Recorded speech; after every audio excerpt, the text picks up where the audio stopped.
Okay, your first name, I should have asked this before. How do you pronounce it? Is it Aniket or Aniket, yeah, you Aniket? got it. Okay. Yeah, Okay, cool. Aniket, welcome to the podcast. Live, how you doing today? I'm doing good. How are you? Doing excellent. So yeah, where are you based and where are you from? I'm currently based out of India, and that's Hmm. where I've been for the last 2 years.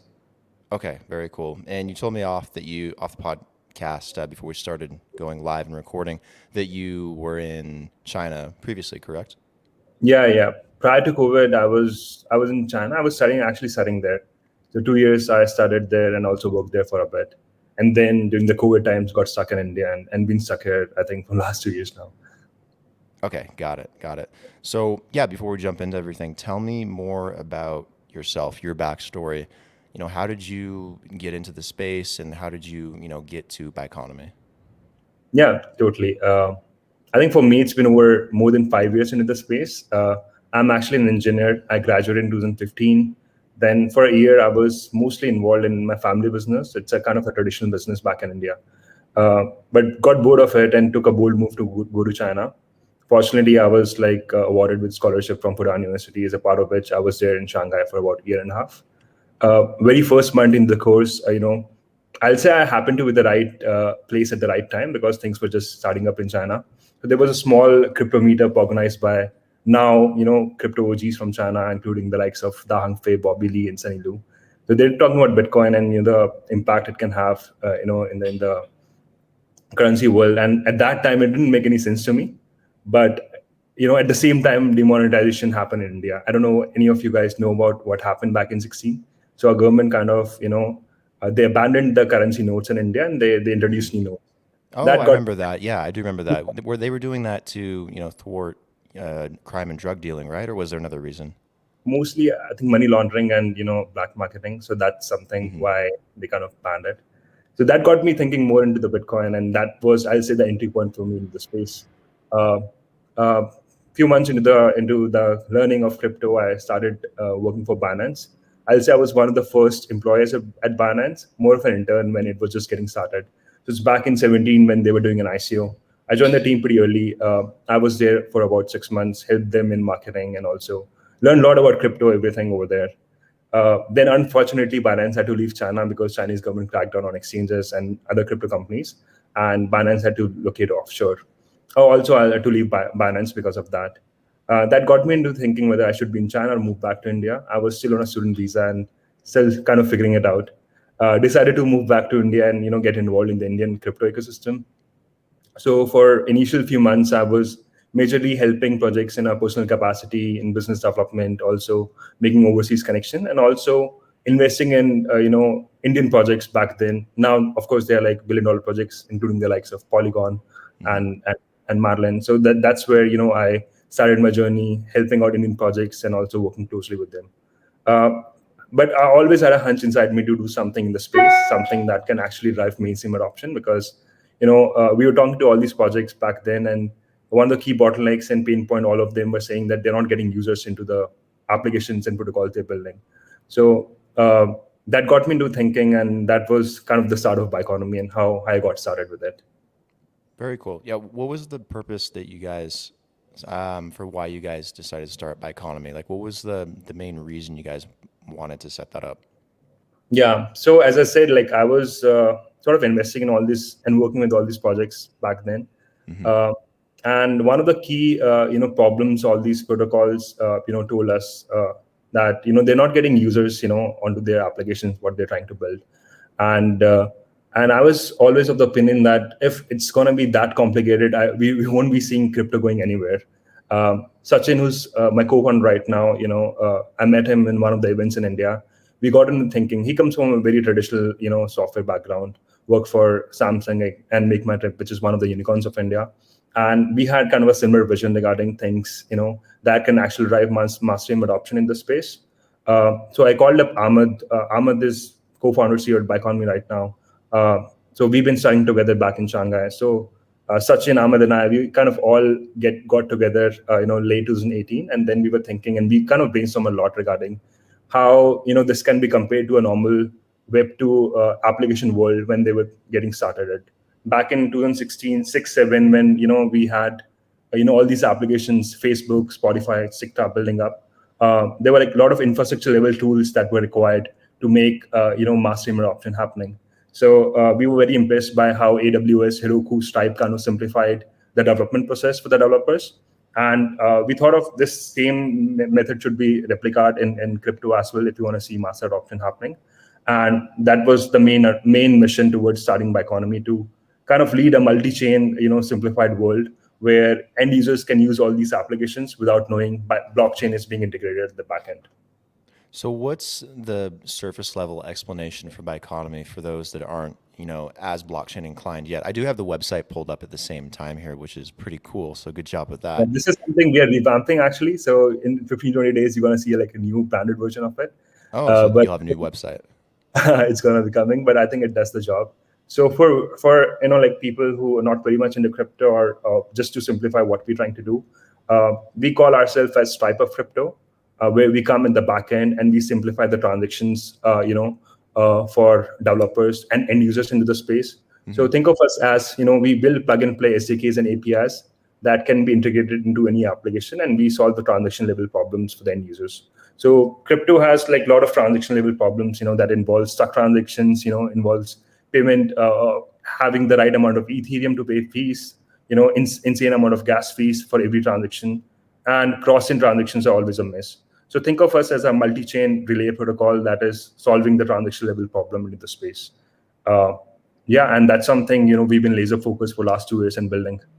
Okay, and so this is like this is like a streamlined approach for, DApp developers to, get to market faster, or to make it more easier for end users. Yeah. When we were just getting started, we interviewed a lot of developers, and we realized that, the relay protocol that we have built right now, applications were building in-house, and that used to take them 3 to 4 months. And that was different than the core product that they were building. So we're like, okay, this is something we can definitely, build and simplify for the DApp developers so that they can actually focus on the main product. So our plugin play SDK comes, very handy, that can be integrated within like few hours.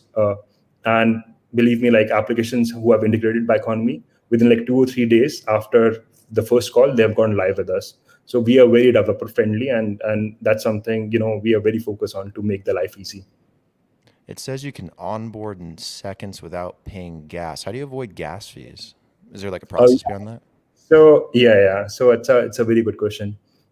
This is very simple. How you imagine a Web 2 level problem. So let's say using Spotify, or you watching a video on YouTube. Imagine you have to pay for every video that you watch, or you have to pay for every song you're listening on Spotify. I'm sure Spotify wouldn't have millions of users, or YouTube wouldn't have like millions of views on every videos. So we were like, okay, if we have to see crypto applications going mainstream, this gas cost needs to be optimized, or it needs to be subsidized from the end users. End users shouldn't pay for gas for every step, or like it's like an application they're just trying to use, and they have to pay insane amount of gas fees just to use an application. And this was a key problem, a lot of developers were trying to solve in-house as well. I mean, they want to subsidize the gas fees for the end users, but they were not finding the right tools to do that. And that's something that we've been working on, where they can integrate us, and end users can have gasless transactions, and all the gas fees are subsidized by the DApp developers themselves. Yeah, the dashboard looks really cool too. Is that what the developer would see when they're like using Biconomy to, develop out their DApps? Yeah. We have very customized dashboard where anyone can, log into, and they get like full control of the transaction that is happening by their application. So our core product is gasless transaction. This is live on Ethereum, Polygon, and 5 different chains, including XTI, BSC, Avalanche, and Arbitrum. Any DApp developer who's building on any of these chains can simply log into a dashboard, and they can get granular controls of transaction that is flowing through them. And also they can put a limit of free gasless transaction they can have onto the users. I'm sure like many of the DApp developers on Ethereum don't want to pay for every kind of transaction fees because it's going to be super expensive. So they can kind of put a limit to it that onboarding transactions can be free, and then later on DApp developers can pay for the fees. For applications building on Polygon and other side chains and layer 2s, entire experience is gasless. And in fact, we don't even ask our developers to pay the gas fees. We're paying for the gas fees because it's pretty low. So that's where we're seeing most of the traction happening. So Polygon applications, they are kind of building on us and using us, and we are powering a lot of transactions happening on Polygon. Yeah, it says you have a few different mainnets supported as well. You got Ethereum, what was that, XDAI, Matic, BSC. Are those the only ones supported, or do you guys plan to support different chains in the future? We actually have a few more. I think it's not updated. As I said, like we'll be updating the Okay. website. So we have Avalanche, we have Arbitrum. We also entering the Polkadot ecosystem.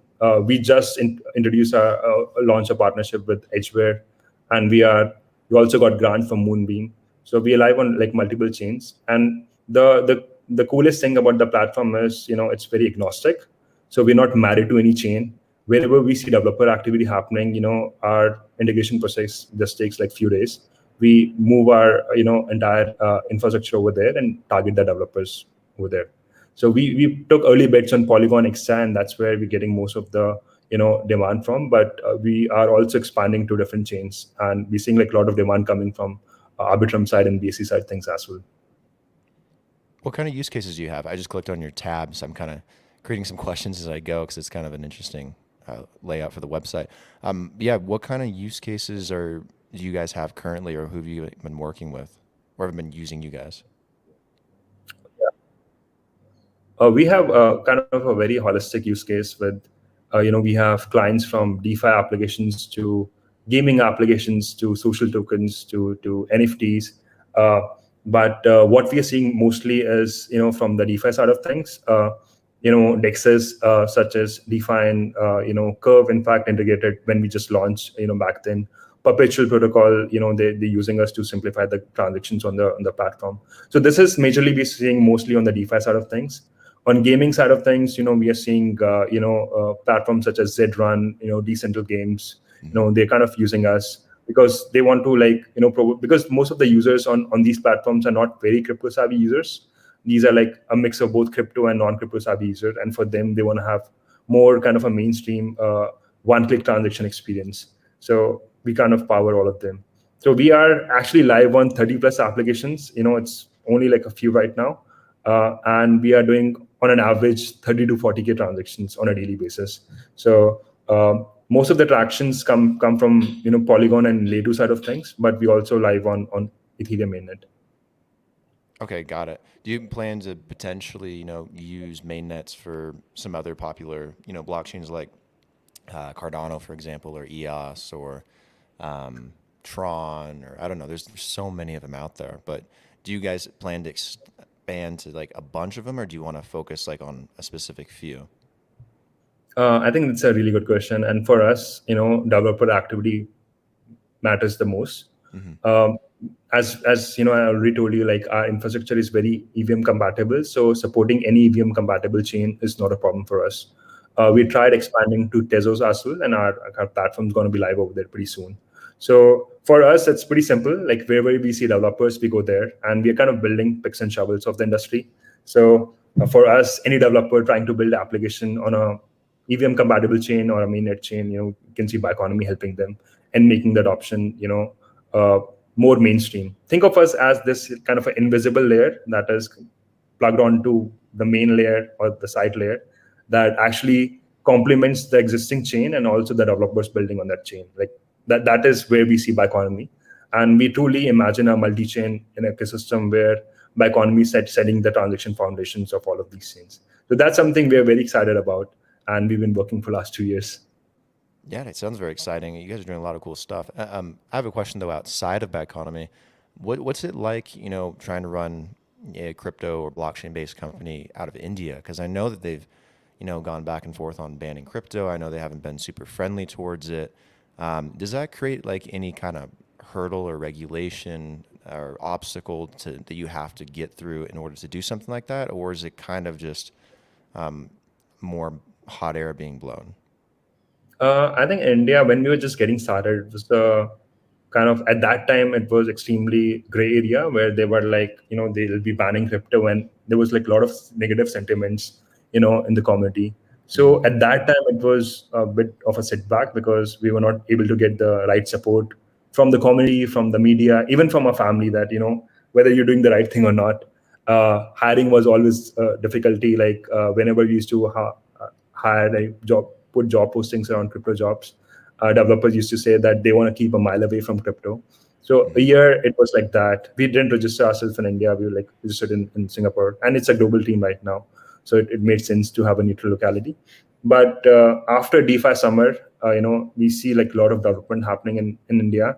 And still, I think right now from last 1 year, it's so much positive sentiments across media houses, across the normal retail community, that I'm pretty bullish on India and what we are seeing in the next couple of months or years from now.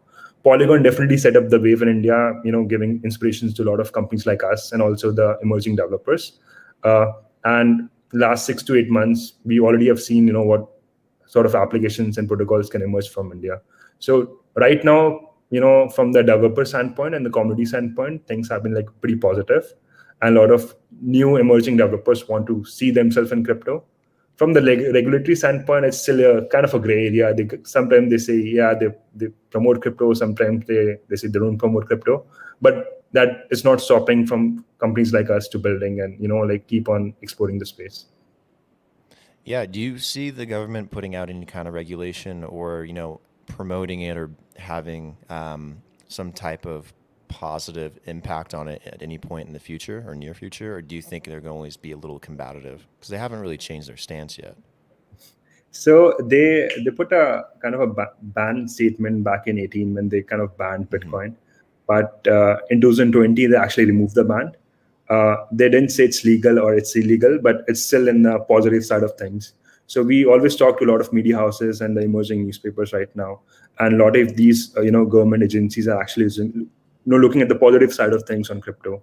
And the fact that a lot of traditional VCs in India are also entering the space, it's a very positive sign for ecosystem in whole, because I think from last several months we've been seeing traditional folks like Sequoia, Kalari, and major VCs in India trying to explore and make investments in crypto, and those are like have very good relations with the government agencies.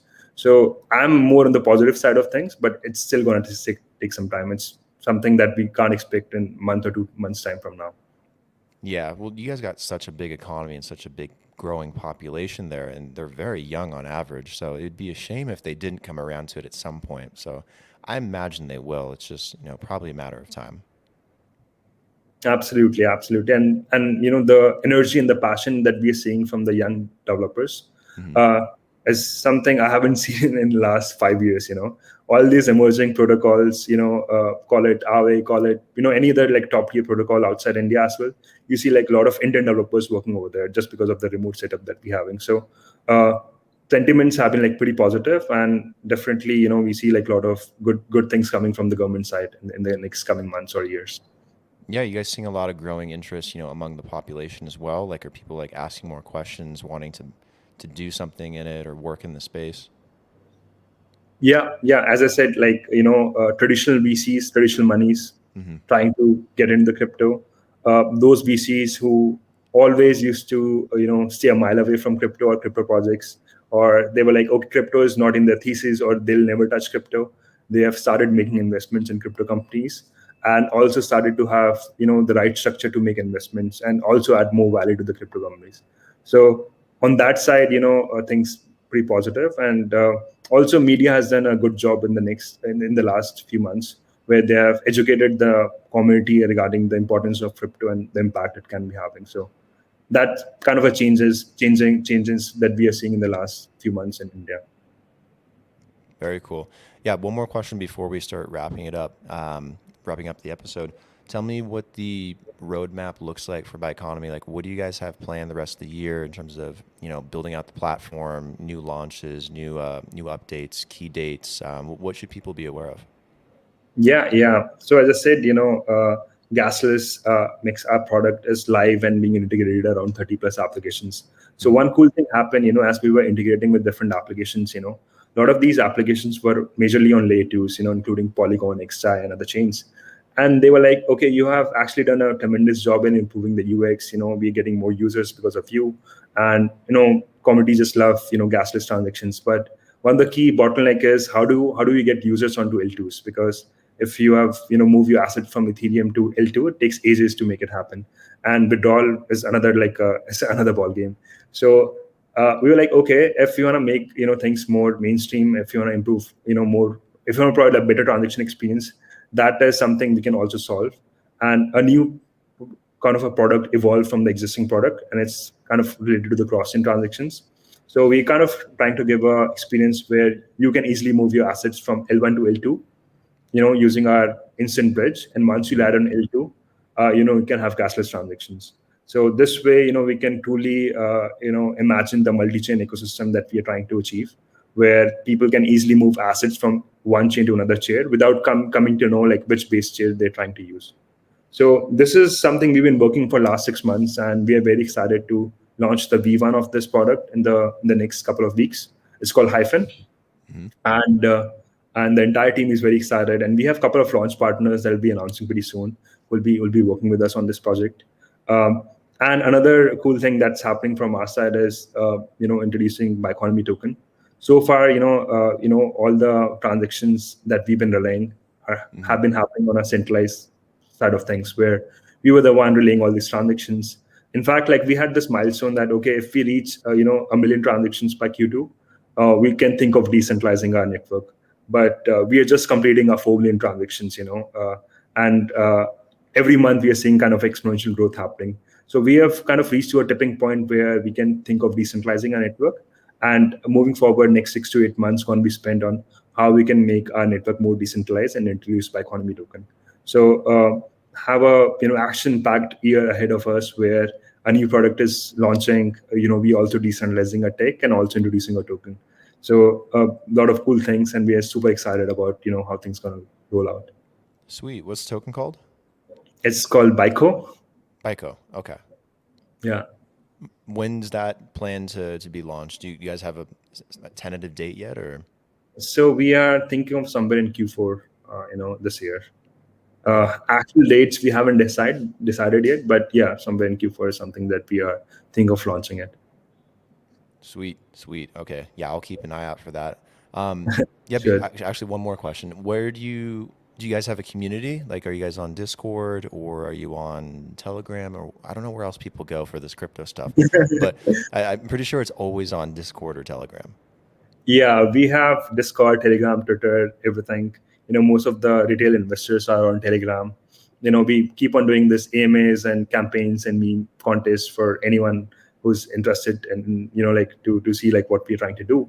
For Discord, we have major developers who are integrating with us and working with us. So I would request everyone to join our community and give us feedback regarding the product and stuff that we are trying to do. Awesome. Perfect. I'll put some of that stuff in the description as well. I'll have you send over some links to that as well if people want to go check it out and jump into the community and create some trouble. Anyways, Aniket, thanks for taking the time to come on the podcast. Really appreciate it. Really elaborating on what you guys are doing with Biconomy and its importance in the space and its importance to help developers. Because if you help developers, you get more development. You get more development, you get cool things, and that's kind of what we all want. So, yeah, thanks, man. Really appreciate you taking the time today. Thanks a lot for having me. I really loved the conversation, and you've been doing a really good job. Oh, thank you. I appreciate it. That hits my heart. Yeah, we'll talk again in the future when all that stuff comes out as well. So keep in touch. Thank you. Thanks a lot. Yeah.